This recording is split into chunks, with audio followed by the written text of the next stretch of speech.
ما رو برکت بده، ایقا زحمت میکشین، ایقا مهنت میکنین، ایقا حرمت میکنین. اکو ما که یک حدیث پیامبر گرامی را که دریغ بدانیم و برای یک برکت زندگیشون اگر چیزی نگیم، حقیقتا اینها برادرای عزیز بگیم که آشی بدن ما نمیشن یا شکرگزاری این نعمت هم بجا نمیآید. برای همین من با این خواهر عزیزم اولا دعاگویی هستم که خدای مهربان زندگی خوبش بده، زندگی نیکش نصیب گردانه. همون آبرویی را که عایشه مادرمان داشت، همون آبرویی را که فاطمه داشت، همون آبرویی را که زنهای اصحاب پیغمبر داشتن، خدای خواهر ما را هم یک شمعه کم که باشه از آبروی همونا، پیرفت زندگی همونا خداوند برخوردارش کنه. الله مهربان نصیبش گردانه و آینده همون فرزندایی که همون مادرها تولد کردن، که فرزندایی که مقصد ای حیاتی و امروز ما درس میگیریم، عبرت میگیریم، با خدا هم خیلی فرزندای خوب هم فرزندای نیک هم از دامنش خدای مهربان به وجود بیاره. برادرای عزیز و گرامی، حقیقتا وقتی که من حیاتی عایشه میگم، پیش نظرم همون لحظهش میاد که پیش پیامبر آمد گفت که یا رسول الله، میگه هرگاهی که دید پیامبر دو این وقتش خوش نبود اخی، از بس که مسئولیت گران بود وقتی خوش پیامبر کم بود، زیرا بزیمش همین بود که باید که این آیت هایی که آمده بود این را به گوش مردم رسونه. الله تاکیدش کیسه بلغ ما انزل الیک، این چیزی که بهت رسید برسان، رسیدگی را برسان. با الله ایتابشان کیسه و این لم تفعل فما بلغت رسالته، نرسانی پیامبری ناتمام میماند. حضرت غمش بسیار بود، دقتش بود. هر روز میگه آمدم که یافتمش وقتکش خوش همتا چرکش تبسم، گویا که مقصد یک وقتی آزادی داره. عایشه میگه همین با اصطلاح روزا مومنت استفاده بردم و گفتم که ادعو الله علی، ای پیامبر ده حقم دعا نمیکنی؟ من چند جا گفتم که شما بینین که مقصد وقتی که عایشه مادرمان خیلی اکو این کار این باید درس برای همه مادرها شود. ما برای چی مثال آوردم که عایشه مادرمان پیش پیامبر بیا بگه ای پیامبر نازنین، مثال ای شوهر مهربان چیکار که در حقم دعا که این شما هم زن دارین.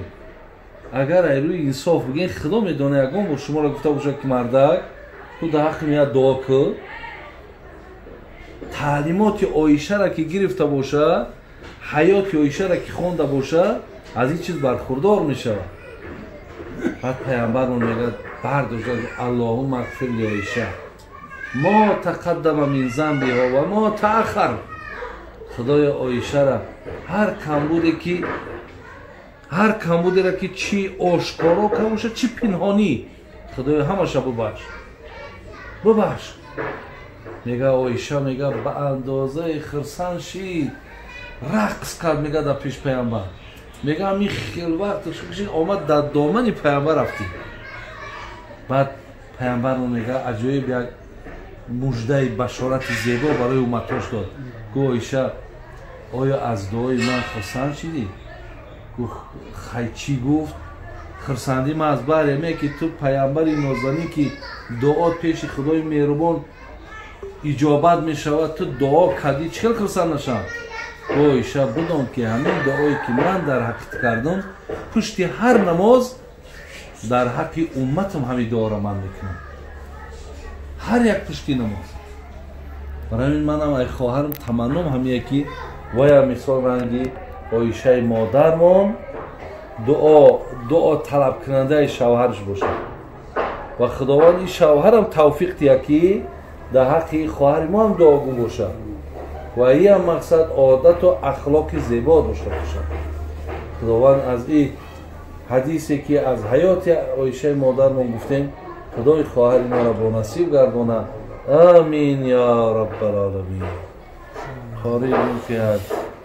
بسم الله الرحمن الرحیم.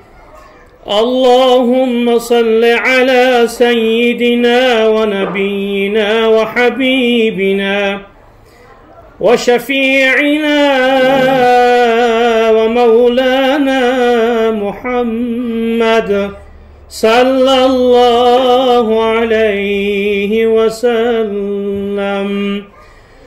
الهی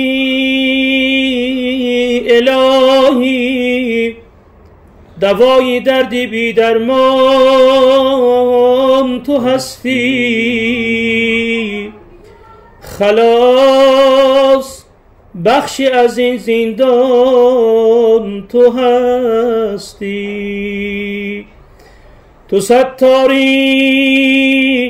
تو غفاری، مهربانی، جفای بنده را دیدی گذشتی، جفای بنده را دیدی گذشتی.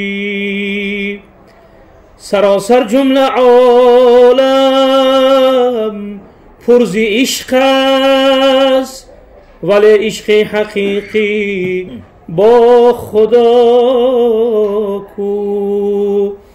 سراسر جمله عالم پر یتیم است، یتیم در عرب چون مصطفی کو. سراسر جمله عالم پر ز حسن است، ولی حسن چو یوسف در کجا کو. بسم الله الرحمن الرحيم. قل يا عبادي الذين أسرفوا على أنفسهم لا تقنطوا من رحمة الله إن الله يغفر الذنوب جميعا إنه هو الغفور الرحيم. سبحان ربك رب العزة عما يصفون وسلام على المرسلين والحمد لله رب العالمين. و توفیل این آیت های ربانی و توفیل این پند و نصیحت ها، این خیر احسان ها، این توی در خاندان بابی دولت مبارک در اله آمین. الله مهربان جمع شونه جمعی با خیر و با سعادت. اله آمین. ای محصول جمع شون فرزندایی که هم صورت خوب و هم سیرت خوب داشته باشند خدای مهربان به وجود بیاره. اللهم ارینا الحقائق الاشیاء کما هی. آمین. توفنا مسلمین و الحقنا بالصالحین و ادفع عنا شر الظالمین و شارکنا فی دعاء المؤمنین و نبهنا عن نومة الظالمین. آمین. ربنا فاغفر لنا ذنوبنا و کفر عنا سیئاتنا و توفنا مع الابرار یا ارحم الراحمین. الله برکت و خیر بخشش کی